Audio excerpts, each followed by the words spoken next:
Friends, आज हम चंद्रा स्वामी जी की कुंडली का विश्लेषण करेंगे। वह एक नामी एस्ट्रोलॉजर और तांत्रिक थे, तो देखेंगे कि उनकी कुंडली में तांत्रिक के कौन से योग हैं। काफ़ी पावरफुल पर्सनैलिटी थे, एस्ट्रोलॉजर थे, तांत्रिक थे। पीवी नरसिंह राव के जो प्राइम मिनिस्टर थे हमारे, पीवी नरसिंह राव, उनके काफ़ी करीबी माने जाते थे, उनके स्पिरिचुअल एडवाइज़र माने जाते थे। ये हमेशा विवादों में रहते थे। कभी किसी से धन लेने का आरोप लगा, कभी इन्होंने फाइनेंसिस में कुछ गड़बड़ किया। यहाँ तक कि राजीव गांधी जी की हत्या में भी इनका नाम शामिल किया, नाम लिया गया। इनके पास जो एक्स्ट्रा ऑर्डिनरी स्किल्स थी एज अ तांत्रिक, एस्ट्रोलॉजी पे भी इनकी बहुत अच्छी कमांड मानी जाती है। ये एक जैन फैमिली को बिलोंग करते थे। इनके पेरेंट्स जैन थे, राजस्थान को बिलोंग करते थे। बाद में ये हैदराबाद आ गए और काफ़ी काफ़ी जो हाई प्रोफाइल लोग हैं वो इनके कांटेक्ट में थे। इनसे इनसे कंसल्टेंसी लेते थे जिसमें स्पिरिचुअल एडवाइस लेते थे, जिसमें सुल्तान ऑफ ब्रुनई और Sheikh Isa bin Salman Al Khalifa of Bahrain, actress Elizabeth Taylor, British premier Margaret Thatcher, काफ़ी फेमस पर्सनालिटी थी, चाहे वो पॉलिटिक्स से हो चाहे फिल्म से हो। तो चलिए देखते हैं चंद्रा स्वामी जी का हॉरोस्कोप। कर्क लगन का हॉरोस्कोप है। इनका जन्म 30 अक्टूबर 1949 को हुआ था। कर्क लगन का हॉरोस्कोप है और लग्नेश जो है अष्टम भाव में बैठा है। अष्टम भाव जो होता है रहस्य का होता है, गुप्त सिद्धियों का होता है, गुप्त विद्याओं का होता है, एस्ट्रोलॉजी का होता है। यानी कि जातक को जन्म से ही इन चीज़ों में इंटरेस्ट था।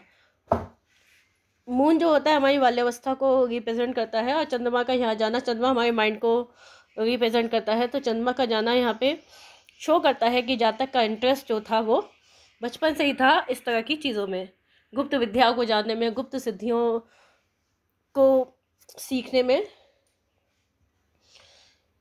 यहाँ पे सेकंड हाउस में शनि और मंगल बैठे हैं। किसकी राशि में बैठे हैं? राज दरबार की, यानी कि सूर्य की राशि में बैठे हैं। सूर्य कौन है? सरकार है। इसलिए इनका संबंध जो है सरकार से रहा और काफ़ी प्रभावशाली व्यक्तियों से रहा। शनि मंगल के दूसरे घर में केतु आ जाता है, कन्या राशि का। चतुर्थ भाव में है सूर्य, नीच का है, बुध के साथ में है। बृहस्पति बैठा है 5th हाउस में। जो तंत्र मंत्र इस तरह की विद्याएं होती हैं उसमें जो शुक्राचार्य है, जिसे शुक्र रिप्रेजेंट करता है, उसका विशेष महत्व होता है। और यहाँ पे जो शुक्र है वो काल पुरुष की अष्टम राशि में है, स्कॉर्पियो राशि, वृश्चिक राशि, जो कि बड़ी रहस्यमयी गुप्त विद्याओं की राशि मानी जाती है, सिद्धि की राशि मानी जाती है। उसमें जो 5th हाउस है वो भी तंत्र मंत्र स्थान माना जाता है।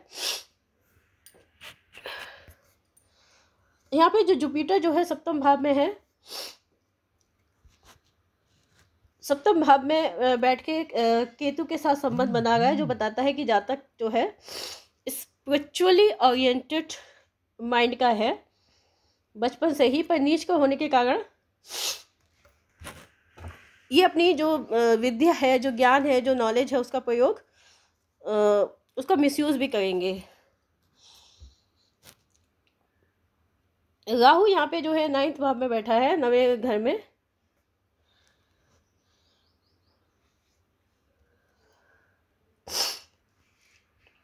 यहाँ पे जो भी जो हम तांत्रिक सिद्धि करते हैं और जो लोग उसका पब्लिक इंटरेस्ट में यूज़ करते हैं तो कभी कभी मिसयूज़ भी करते हैं। तो उस केस में यहाँ पे चंद्र का जो है अफ्लिक्टेड होना ज़रूरी है। चंद्र जो है यहाँ पे अष्टम भाव में चला गया है और उसमें अष्टमेश की दृष्टि भी पड़ गई है, साथ में मंगल की भी दृष्टि पड़ गई है। ये जातक को इतना करेजियस बनाती है, इतना दुस्साहस देती है कि वो इस तरह की सिद्धियाँ कर सके, क्योंकि इस तरह की सिद्धियाँ करना हर किसी के बस की बात नहीं होती है। शमशान घाट में और इस तरह से रात में सिद्धियाँ करना, ये सब एक नॉर्मल इंसान की बात नहीं होती है। इसमें आपके अंदर एक्स्ट्रा करेज चाहिए, कहे तो साहस की जगह आपके अंदर दुस्साहस होना चाहिए इस तरह का।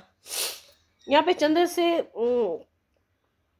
जो सेकंड हाउस है, यहाँ पे राहु बैठा है। यहाँ पे चंद्र राहु का कनेक्शन बनता है, जो कि जातक पे अपना प्रभाव डालेगा। तो यहाँ पे चंद्र अफ्लिक्टेड हो गया। आपने देखा हो जो सर्जन होते हैं उनकी कुंडली में भी चंद्र जो है अफ्लिक्टेड होता है, उसे मंगल का और राहु का प्रभाव जरूर होता है, क्योंकि तभी व्यक्ति जो है इस तरह की क्रियाएं कर पाता है, जिसमें बहुत ज़्यादा साहस, बहुत ज़्यादा हिम्मत की ज़रूरत होती है। वीनस जो मैंने बताया कि दानवों के गुरु है, और इस तरह की क्रियाओं में इनका महत्वपूर्ण रोल होता है। और यहाँ पे जो वीनस है वो मैंने बताया कि कालपुरुष की अष्टम राशि में है, जो कि गुण विद्याओं की राशि होती है, जिसपे कि राहु का प्रभाव है। राहु इनके त्रिकोण में आ जाता है, तो इस पे राहु का प्रभाव हो जाता है। ये पूरी तरह से दानव गुरु हो जाते हैं, क्योंकि इस तरह की सिद्धियाँ जो होती है वो गुप्त रूप से ही की जाती है। तो ये गुप्त रूप से की जाने वाली सिद्धि की राशि में है अष्टमेश, जो गुप्त रहस्यपूर्ण राशि है। मंगल साहस होता है और शनि कर्म होता है। मंगल यहाँ पे साहस है और शनि कर्म है, और इनका संबंध किससे है? सरकार में। सरकार यानी इस तरह के जो प्रभावशाली लोग होते थे सरकार में, उनसे इनका कनेक्शन रहा।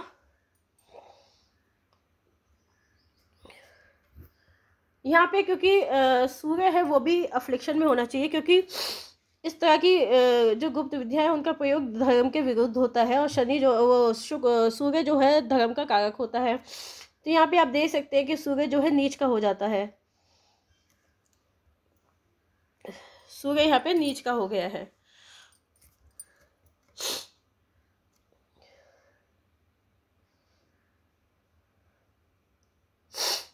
और उस पर शनि की भी दृष्टि पड़ गई है, तीसरी।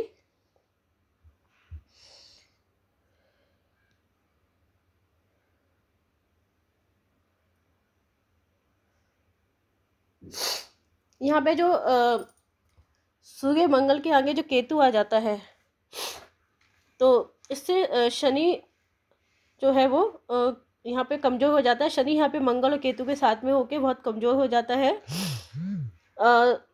साथ ही यहाँ पे जो सूर्य है वो अपने शत्रुओं के बीच में है। ये शत्रु करतागी हो जाता है शुक्र और केतु, तो यहाँ पे ये शत्रु करतागी में हो जाता है। तो यहाँ पे आप देखते हैं जुपिटर भी यहाँ पे नीच का है, शत्रु के घर में बैठा हुआ है। जो 7th हाउस होता है वो शुक्र का होता है। ये शत्रु होते हैं शत्रु, क्योंकि जुपिटर जो है धर्म कर्म अध्यात्म का कारक है, और जो 7th हाउस होता है वो घर परिवार और भोग विलास का हाउस होता है। तो यहाँ पे जुपिटर बहुत कमज़ोर हो जाता है, नीच का होके और भी कमज़ोर हो गया। यहाँ पे जुपिटर से 9th में केतु आ जाता है, केतु की दृष्टि भी जुपिटर में पड़ती है, तो इस तरह से जुपिटर यहाँ पे कमज़ोर हो जाता है। तो देखा आपने जो शुभ प्लैनेट है वो कमज़ोर हो गए हैं, और जो धर्म से रिलेटेड होते हैं, पॉजिटिव जो धर्म होता है, पॉजिटिविटी होती है जो व्यक्ति की क्रियाओं में धर्म में, वो जो है यहाँ पे कमज़ोर हो गए, नीच के हो जाते हैं। तो इस कारण से ये जातक जो है काफ़ी फेमस तांत्रिक था, एस्ट्रोलॉजर था, लेकिन उन्होंने अपनी जो नॉलेज है उसका मिसयूज़ किया। तो फ्रेंड्स ये था चंदा स्वामी जी की कुंडली का विश्लेषण। अगर आपको ये वीडियो पसंद आए तो उसे लाइक और सब्सक्राइब जरूर कीजिएगा, चैनल को सब्सक्राइब कर लीजिएगा, वीडियो को लाइक कर दीजिएगा, और अपने फ्रेंड्स के साथ भी शेयर कीजिएगा। Thank you.